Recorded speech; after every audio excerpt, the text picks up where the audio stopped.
ഈശോ മിശിഹായ്ക്ക് സ്തുതിയായിരിക്കട്ടെ. സ്നേഹം നിറഞ്ഞ മാതാപിതാക്കളെ, മക്കളെ സ്നേഹിക്കുകയും ദൈവസന്നിധിയിൽ മക്കളെ സമർപ്പിച്ചുകൊണ്ട് അനുഗ്രഹത്തിനായി മക്കളുടെ ഭാവി ശാശ്വതമായി തീരുവാൻ ശുഭപ്രതീക്ഷയോടുകൂടി ദൈവസന്നിധിയിലായിരിക്കുന്ന പ്രിയ മാതാപിതാക്കളെ, ബെൻഡിറ്റ് പ്രയർ അനുഗ്രഹത്തിൻ്റെ ശുശ്രൂഷ 122 ദിനം ഈ പ്രഭാതത്തിൽ മക്കളെ നമുക്ക് അനുഗ്രഹിക്കാം. അപ്പനും അമ്മയും മാതാപിതാക്കൾ ഓരോരുത്തരും മക്കളെ അനുഗ്രഹിച്ച് പ്രാർത്ഥിക്കുമ്പോൾ മക്കളിലേക്ക് കൃപയുടെ വലിയ സ്രോതസ്സ് തുറക്കപ്പെടുന്നു. ദൈവകൃപയുടെ വലിയ നീർച്ചാലുകൾ മക്കളിലേക്ക് ഒഴുകിയെത്തുന്നു എന്ന ബോധ്യത്തോടു കൂടി, വിശ്വാസത്തോടു കൂടി, ഞാൻ അനുഗ്രഹിച്ചാൽ എൻ്റെ മക്കൾ നേരെയാകും, അനുഗ്രഹമാകും, ആ ഒരു ബോധത്തോടു കൂടി നമുക്ക് ഈ വചനം പറഞ്ഞ് പ്രാർത്ഥിക്കാം.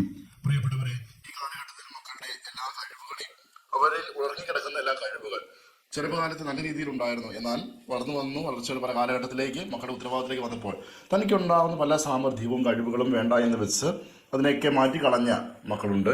അതൊക്കെ ഒരു പക്ഷേ ജീവൻ കൊടുത്തിരുന്നുവെങ്കിൽ, അതിനെയൊക്കെ പ്രോത്സാഹിപ്പിച്ചിരുന്നെങ്കിൽ ഇതിനേക്കാൾ ഉപരിയിലേക്ക് മക്കൾക്ക് എത്തുവാൻ സാധിക്കുമായിരുന്നു. ഇനിയും അവർക്ക് എത്തപ്പെടുവാൻ സാധ്യതയുണ്ട്. പ്രിയപ്പെട്ട മാതാപിതാക്കളെ, മക്കളെ അനുഗ്രഹിക്കാം. മക്കളുടെ എല്ലാ കഴിവുകൾ അവർക്ക് എവിടെയായിരുന്നാലും സാമർഥ്യത്തോടു കൂടി, പിന്നോക്കം പോകാതെ, ഉൾവലിയാതെ. പല കുഞ്ഞുങ്ങളും ഇന്ന് ഇൻട്രോവേർട്ട് എന്ന വാക്കിൽ അറിയപ്പെടാൻ ആഗ്രഹിക്കുന്നു, അല്ലെങ്കിൽ അങ്ങനെ ഒരു വാക്കുകൊണ്ട് വിശേഷിപ്പിക്കുന്നുണ്ട്.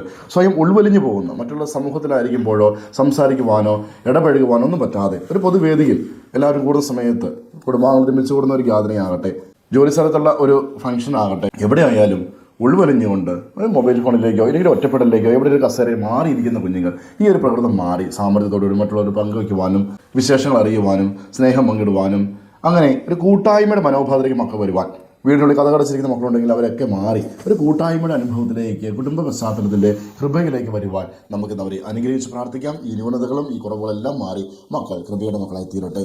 അനുഗ്രഹിക്കുവാൻ നമ്മൾ പ്രാർത്ഥിക്കുന്ന വചനം ദാനിയേലിന്റെ പുസ്തകം 1-ാം അധ്യായം 17-ാം വചനം. ദൈവം 4 യുവാക്കൾക്ക് എല്ലാ വിദ്യകളിലും വിജ്ഞാനത്തിലും അറിവും സാമർഥ്യം നൽകി സകലവിധ ദർശനങ്ങളും സ്വപ്നങ്ങളും വ്യാഖ്യാനിക്കുവാൻ ദാനിയേലിന് കഴിഞ്ഞിരുന്നു. പ്രിയ മാതാപിതാക്കളെ, ഈ വചനത്തിന്റെ യോഗ്യതയിൽ നമുക്ക് പ്രാർത്ഥിക്കാം. ദൈവം വലിയ അനുഗ്രഹം മക്കൾക്ക് നൽകട്ടെ. ആമേൻ. പ്രിയ മാതാപിതാക്കളെ, ഈ സമയം നമ്മുടെ മക്കളെ ഈശോയുടെ കരങ്ങളിലേക്ക് സമർപ്പിച്ച് അനുഗ്രഹിച്ച് പ്രാർത്ഥിക്കാം. മക്കൾ അടുത്തുണ്ടെങ്കിൽ അവരുടെ ശിരസിൽ കൈവച്ചും, അതിന് സാധിക്കാത്ത പക്ഷം അവരെ മനസ്സിലോർത്ത് അവരുടെ പേര് പറഞ്ഞ് നമുക്ക് പ്രാർത്ഥിക്കാം.